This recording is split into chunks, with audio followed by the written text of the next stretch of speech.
The 5th anniversary Starr vs. Devlin match and Shingo vs. Ospreay isn't on this list. Play the royalty-free award music!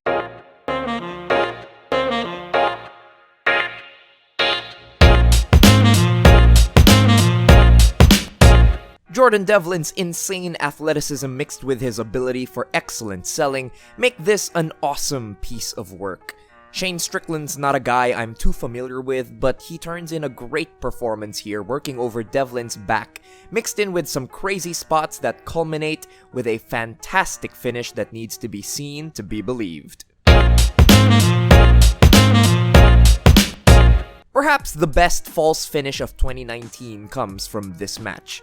Starr came in with a strategy to chop out Walter's legs, but that quickly devolved into a more dramatic affair with big character moments as to be expected from these OTT main event epics. Worth seeing if only for that brief, joyous moment of hope that gets quickly trampled on. Jay White's take on the New Japan main event formula, which includes targeted body attacks and some of the best timed counters in wrestling, paint an exciting picture of what White can do at the top of the card when given the opportunity. His control segments are amazing, and Ospreay as the fiery babyface with dazzling offense plays his role to perfection here. If these two are the future of New Japan, then the future is bright. If you liked the Cody-Dustin match from Double or Nothing, then you'll love this match. An absolute bloodbath that gets by on excellent selling, big comebacks, and huge spots. Shire is a physical freak of nature, and here's hoping that he gets bigger and better opportunities in 2020, because this was an amazing performance. Two wrestlers with an impeccable sense of attention to detail come together to work one of the crispest, most engaging battles of technical prowess on the independent scene today. The shoelace spot in particular might be one of my favorite moments in wrestling all year, and the selling that these two infuse into the action takes it to a whole other level of amazingness. With only one exception, this was my favorite championship match from Japan all year, with a perfect layout that steadily ups the intensity of the match until we've got some sick bumps, big near falls, and a hell of a lot of drama. I went into this match unfamiliar with both men, and I left in complete awe. Check this one out. Context not needed to enjoy. I've talked this matchup in my video about the Makabe-Thatcher trilogy, so check that out for a more detailed look into this match. But in a nutshell, it's the perfect capper to a 3-year trilogy with great mat work and an escalating sense of urgency and violence. And it's also free on YouTube, so watch it now. There is something to be said for maximalism in pro wrestling. This is one of the best examples of that, where Janela and Starr just throw everything at the wall to see what sticks. And for the most part, it works. There is so much here to enjoy for just about everybody, and it's a 60 minutes that goes by pretty painlessly for the viewer, which in itself is quite an accomplishment. There's great wrestling, big spots, and a sense of history and rivalry that makes the violence feel meaningful. It's pretty much everything wrestling wants to be and could be in one match. Jay White as the top heel in Japan is such a glorious sight to behold. This was his masterpiece this year, playing the perfect smarmy coward to go up against Kota Ibushi. This plays out like the best possible version of a WWE stacking the odds against the babyface narrative, with interference, a ref bump, a heel stable, all of these elements at play. Ibushi and White worked the formula to perfection, giving us the best possible conclusion to this G1's narrative. Backed by a brilliant hype video by Sean Ryan, this is a straight up grudge match, fought with a lot of intensity, a ton of urgency, and all the great spots that you could hope for. Much more than their more bloated 5th anniversary affair, this was a compact display of what both men could do with a meaty story to sink their teeth into, and the ample amount of time to develop an exhilarating match. What a ride. This one's also free on YouTube, so give it a watch. A masterful match mixing not only the solid dueling psychology based on both men's legitimate injuries from the tournament, but also mixing in the spectacular offense that both men consistently bring to their matches. These are two of the best offensive wrestlers in the world, and when they actually have a focus to their ring work, it truly is something special. The way Ospreay sells his bad neck isn't too over the top, and the brutality with which he targets Ibushi's ankle displays why so many are calling him the best wrestler of 2019.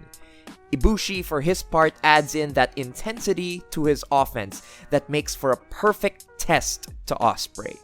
A momentous clash that remains fresh in the memory even months later. Jon Moxley was a breath of fresh air in the G1, a shot of attitude and personality that made for the perfect irritant in the now standard and much beloved G1 lineup. And here, we see him clash with one of the most beloved G1 performers of all time, Tomohiro Ishii, and it was joyous before the bell even rang. Their attitudes mixed with their characters, mixed with stiffness, brutality, and Ishii flying off the top rope through a table on the floor. This match had everything you could have asked for from these two and felt like the peak of Moxley's 2019 in New Japan and a bold statement of what he could do outside of the WWE system. Easily both men's best performances this year. Omega made sure his final match in New Japan was a great one, with an increased sense of aggression and a fiery babyface Tanahashi to oppose him. They filled their 40-minute title match with enough action and a strong enough pacing that they never lost the crowd or me. This was a strong final farewell for Omega in Japan before he went off to AEW, and it was a performance with an all-time great that he'd be unable to top all year long. This was by far the best IWGP Heavyweight Championship match all year. A rematch of their highly acclaimed title change last year, this was nothing else but a simple story of the hometown babyface overcoming the dominant invader. This does overindulge in the dramatic moments, as most OTT main events these days do, but otherwise, they paid off all the elements of this feud that made it work. Devlin as a babyface is the best in-ring ace figure in pro wrestling, and this felt like the glorious triumph that it was meant to be. Easily the best Okada match all year. Okada and Ishii have a magical chemistry together that really highlight their strengths. Ishii allows Okada to break up his normal routine, as Okada can't just slow Ishii down and work him over as he usually does to his opponents. Instead, Ishii fires up Okada, and we get to see him work with a real sense of urgency and determination that's occasionally quite rare from the Rainmaker. It's that urgency, that energy that drives this compact match towards its exhilarating conclusion as we watch with bated breath to see if the Stone Pitbull can once again put down the Rainmaker. I've talked in the past about what makes this match so great, so be sure to check out some more detailed thoughts in that video. But Aside from that, there's really very little else to say about this match. It's filled with emotion, history, and a sense of achievement, as we saw the first truly special spark from All Elite Wrestling, a promotion that was set to change wrestling history forever.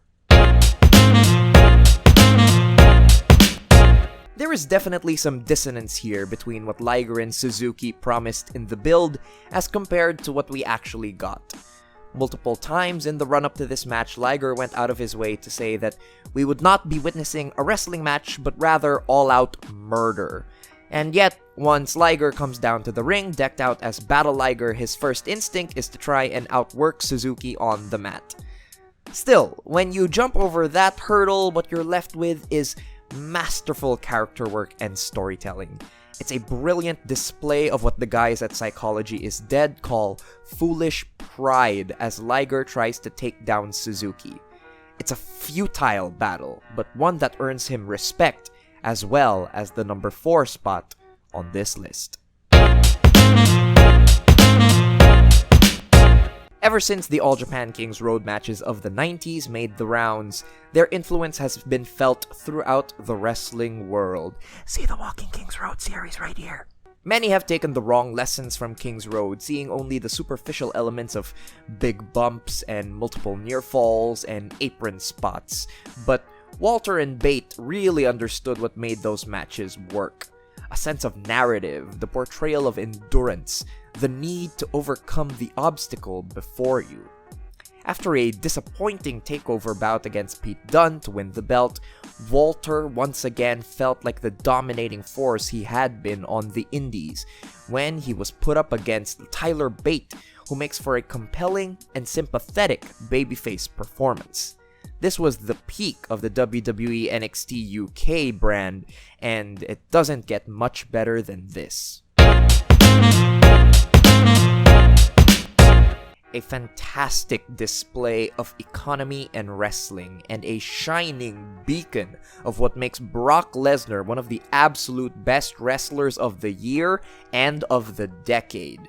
Balor's offensive opening disrupted Lesnar's Suplex City formula, forcing Lesnar to show off his ability to be one of the best sellers in the world today.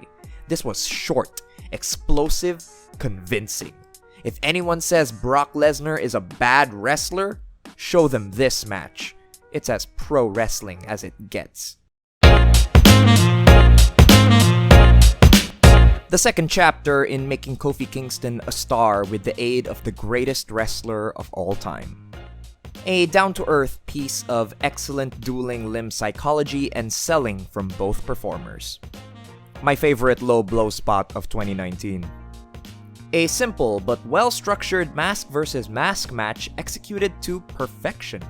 Riddle's easy charisma mixed with Roddy's brutal barrage of offense makes for explosive in-ring action. All action, no stops. Great interactions across the board from all the wrestlers. The best intergender wrestling match of the year. Attempted murder as performance art. The hammer shots are horrifying. Naito's peak in 2019, a drama-filled New Japan-style epic against one of the hottest talents of the year who refused to be denied. Oh hi Shingo, you again.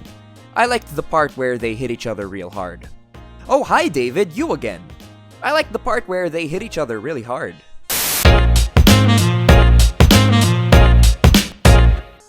Simplicity done brilliantly is what wins the year of 2019. It's no secret that powerful, personal biases are at play here. Daniel Bryan is my favorite wrestler of all time, and a performer I consider to be the greatest wrestler of all time. But the way he adjusts his ring work to make himself so unlikable and make Kofi look like the most impressive babyface in the world is a real testament to both their skill. Not to take away from Kofi, he had to step up and he put in the performance of a lifetime, bumping big, selling hard, and displaying a fiery fighting spirit to claim the most satisfying victory of the year. But Bryan paints a masterpiece here, from his smug facial expressions to the structuring of the transitions between control segments, even down to using a waistlock spot at WrestleMania and it not feeling boring. No match this year could top the sheer wrestling skill on display here, combined with the emotions of not only one of WWE's most beloved and overlooked superstars getting his moment, but the emotion of a struggle against systemic issues within the company and within the nation that this match took place in, that are embedded into its very history. It was a brief victory, but a shining one nonetheless, that no one can ever take away from either Bryan or Kofi or any of the fans who watched it. By a wide margin, this was the 2019 Match of the Year. Ladies and gentlemen, welcome back to the channel in 2020. Thank you so much for tuning into this video. I'm sure a lot of you will dislike this list and think I left out your favorite matches. It's okay! Leave your list in the comments down below. Tell me what matches you liked from 2019. Maybe there's stuff out there still left for all of us to discover. Thank you so much for supporting the channel. If you like what I do here, consider dropping by to kofi.com/Joseph Montecillo and making a one-time donation, or becoming a monthly subscriber and getting your name into the credits. It means so much to me that you guys continue to support this channel. Thank you for following me into the new year. We have so much left to do, and I have so much left to show you guys. You guys have been absolutely awesome. Thank you for watching this video, and have a good one.